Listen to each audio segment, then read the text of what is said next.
दोस्तों video start करने से पहले हम जानते हैं कि डॉक्टर रणदीप गुलेरिया ने सीटी स्कैन के बारे में किस तरीके की बातें बताई हैं। उसके बाद हम वीडियो स्टार्ट करेंगे। तो सबसे पहले हम इसके साइड इफ़ेक्ट जान लेते हैं, फिर वीडियो को स्टार्ट करेंगे। अगर हम एक सीटी कराते हैं it is equal to almost 300 to 400 chest X-rays. आपने एक सीटी कराया तो आप ये समझ लें कि आपने अपने 300 एक्सरे करा लिए चेस्ट के। और ये भी डेटा है आईएई का भी, इंटरनेशनल एटॉमिक एनर्जी कमीशन का भी डेटा है, जो रेडिएशन प्रोटेक्शन इन मेडिसिन की बात करते हैं, कि बार बार स्पेशली यंगर एज ग्रुप में सीटी कराने से risk of cancer in later life increases. तो आप अपने आप को नुकसान ही ज़्यादा करा रहे हैं जब उसकी ज़रूरत नहीं है, क्योंकि आप अपने आप को रेडिएशन एक्सपोजर कर रहे हैं और उससे बाद में कैंसर होने का चांस बढ़ सकता है। इसलिए मैं यही कहूँगा कि अगर आपको कोई सिम्टम नहीं है, माइल्ड डिजीज़ है और सैचुरेशन ठीक है, तो प्लीज़ सीटी ना कराएं। सीटी तभी कराने की ज़रूरत पड़ती है अगर आपको मॉडरेट इलनेस है और आप हॉस्पिटल में।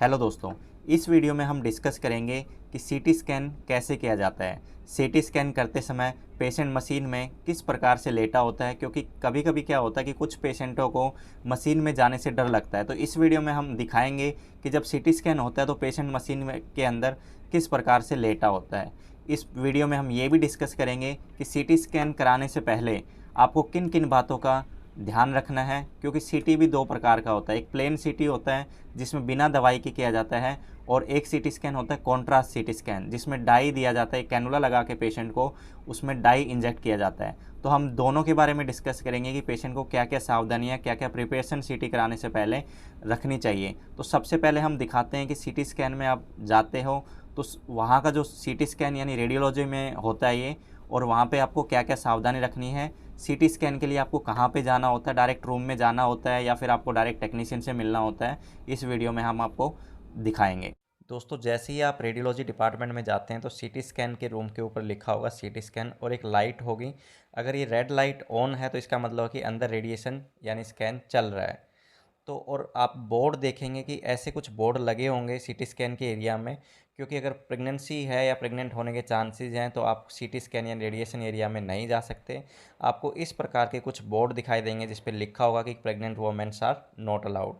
आप अगर प्रेगनेंसी है या प्रेग्नेंट होने के चांसेस हैं तो विदाउट डॉक्टर के कंसल्टेशन के आप सीटी स्कैन रूम में नहीं जाएं।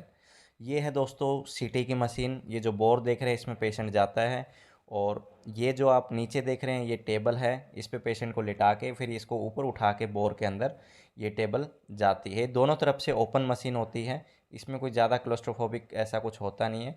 और ये आप देख रहे हैं इंजेक्टर। जिस पेशेंट का अगर कॉन्ट्रास्ट स्कैन होता है ना, जिसको डाई देते हैं कैनुला के थ्रू, उस पेशेंट में इसको इंजेक्टर को यूज किया जाता है दोस्तों।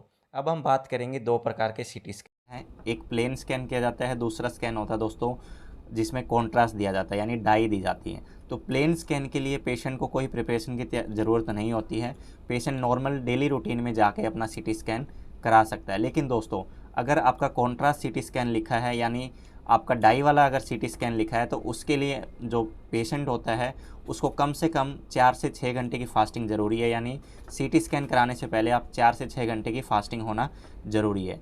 उसके साथ ही साथ पेशेंट को अपना एक क्रेटिनिन का जो ब्लड टेस्ट होता है वो कराना ज़रूरी है, क्योंकि कॉन्ट्रास्ट देने से पहले आपके किडनी फंक्शन को देखा जाता है। जब आपका किडनी फंक्शन नॉर्मल होता है यानी आपका क्रेटिनिन जब नॉर्मल रहेगा, तभी वो लोग जो आपको हैं कॉन्ट्रास्ट दे पाएंगे। क्योंकि कॉन्ट्रास्ट को फिल्ट्रेशन करने के लिए जो आपका किडनी है वो नॉर्मल होना चाहिए, अच्छे से वॉश आउट हो जाए।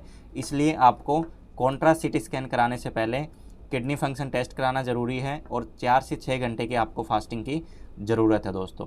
तो ये दो चीज़ों का ध्यान रखना है। प्लेन स्कैन में आप डेली रूटीन में जाके करा सकते हैं, लेकिन कॉन्ट्रास्ट कोई भी कॉन्ट्रास्ट सीटी कराने से पहले आपको 4 से 6 घंटे की फास्टिंग, और आपको क्रेटिनिन का रिपोर्ट आपके पास होना चाहिए। विदिन 1 मंथ का होना चाहिए। डिपेंड करता है अलग अलग हॉस्पिटल अलग अलग डायग्नोस्टिक के प्रोटोकॉल के हिसाब से, लेकिन क्रेटिनिन का रिपोर्ट आपके पास होना ज़रूरी चाहिए। स्कैन के टाइम पे पेशेंट कुछ इस प्रकार से मशीन के अंदर रहता है। जिस पार्ट का स्कैन होना होता है पेशेंट का, वो पार्ट ट्यूब के नीचे रहता है और जनरली फेस थोड़ा बाहर रहता है। अब हम देखेंगे कि पेशेंट को किस प्रकार से पोजीशन किया जाता है। सबसे पहले पेशेंट को टेबल पे बैठा के उसके बाद में अच्छे से पेशेंट को लिटा दिया जाता है, और जिस पार्ट का स्कैन होना होता है उस पार्ट को मशीन यानी ट्यूब के नीचे पोजीशन किया जाता है और पेशेंट को अच्छे से समझा दिया जाता है कि जो भी आपको मशीन से इंस्ट्रक्शन दिए जाएंगे उनको अच्छे से फॉलो करना है और बिल्कुल भी मूवमेंट नहीं करना है। सीटी स्कैन का इमेजेस कुछ इस प्रकार से दिखाई देता है। सीटी स्कैन होने के बाद में जो प्लेन स्कैन होता है जिसमें हम कोई मेडिसिन नहीं देते पेशेंट को, वो कुछ इस प्रकार से दिखाई देता है।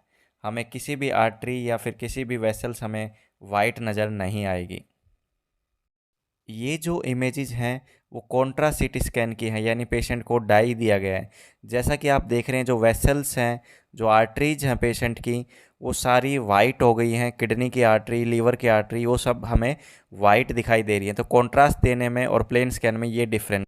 तो दोस्तों, जैसा कि आपने इस वीडियो में देखा कि एक सीटी कराने से आप 300 से 400 एक्सरे के बराबर का रेडिएशन आपकी बॉडी में जाता है।